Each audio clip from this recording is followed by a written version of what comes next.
ರಟ್ಟಿಹಳ್ಳಿಯಲ್ಲಿ ಒಬ್ಬ ಕೊಲೆ ಆಯಿತು. ಇದು ಇತ್ತೀಚಿನದು. ನಿರಂತರವಾಗಿ ಹಾವೇರಿ ಜಿಲ್ಲೆಯಲ್ಲಿ ನಾವು ನೋಡ್ಕೋತಾ ಇದ್ದೀವಿ. ದಲಿತ ಹೆಣ್ಣುಮಕ್ಕಳ ಒಂದು ಅತ್ಯಾಚಾರ ಆಗಿ ಅದೊಂದು ದೊಡ್ಡ ಪ್ರಕರಣ ಆಗಿತ್ತು. ಅವಾಗ ನಾನು ಬಂದಿದ್ದೆ ಈಶ್ವರಪ್ಪನವ್ರು.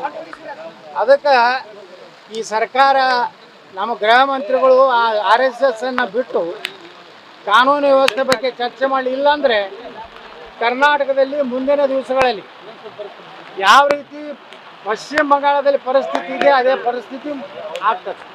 ಅದಕ್ಕೆ ನಾನು ಸರ್ಕಾರಕ್ಕೆ ಎಚ್ಚರಿಕೆ ಬಯಸ್ತಾ ಇದ್ದೀನಿ. ಈ ಕ್ರಮ ತಗೋಬೇಕು. ಇವ್ರೇನು ಗಾಯಾಳುಗಳಿಗೆ ಇವತ್ತೇನು ಅವರ ವೈದ್ಯಕೀಯ ಚಿಕಿತ್ಸೆಗಾಗಿ ನಾನು ವೈಯಕ್ತಿಕವಾಗಿ 2 ಲಕ್ಷ ರೂಪಾಯಿ ಹಣ ಕೊಟ್ಟಿದ್ದೇನೆ. ಪೂರ್ಣ ಅನ್ಬಿಟ್ಟು ಅವ್ರು ಏನು ಕೆಲಸನೇ ಮಾಡ್ತಾ ಇಲ್ಲ. ಮುಂಜಾನೆ ಅದು ಕೂಡಲೇ RSS ಟ್ವೀಟ್ ಮಾಡೋದು ಬಿಟ್ರೆ ಏನು ಆ ಟ್ವೀಟ್ ಬಿಟ್ಟರೆ ಟ್ವಿಟ್ಟರ್ನಿಂದ ಹೊರಗೆ ಬರಲ್ಲ ಎಲೆಕ್ಷನ್ನಿಂದ. ಇನ್ನೊಂದು 2 ವರ್ಷ ಇರ್ತಾರೆ ಅವರು. ಏನೇನೋ ಎದಕ್ಕೆ ಅನುಮತಿ ಅವ್ರು ಏನು ಮಾಡ್ತಾರೆ ಮಾಡಲಿ.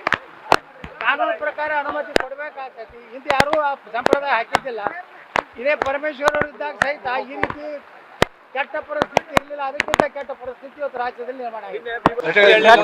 ರಟ್ಟಿಹಳ್ಳಿಯಲ್ಲಿ ಒಬ್ಬ ಕೊಲೆ ಆಯಿತು.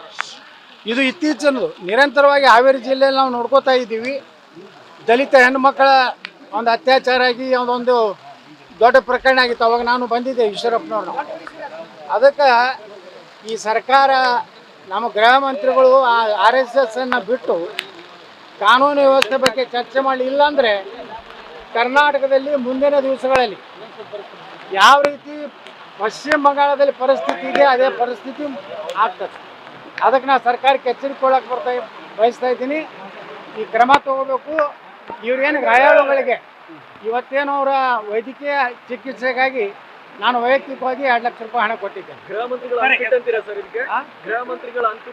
ಪೂರ್ಣ ಅನ್ಬಿಟ್ಟು ಅವ್ರು ಏನು ಕೆಲಸನೇ ಮಾಡ್ತಾ ಇಲ್ಲ. ಮುಂಜಾನೆ ಅದು ಕೂಡಲೇ RSS ಟ್ವೀಟ್ ಮಾಡೋದು ಬಿಟ್ರೆ ಏನು ಆ ಟ್ವೀಟ್ ಬಿಟ್ಟರೆ ಟ್ವಿಟ್ಟರ್ನಿಂದ ಹೊರಗೆ ಬರಲ್ಲ ಎಲೆಕ್ಷನ್ನಿಂದ.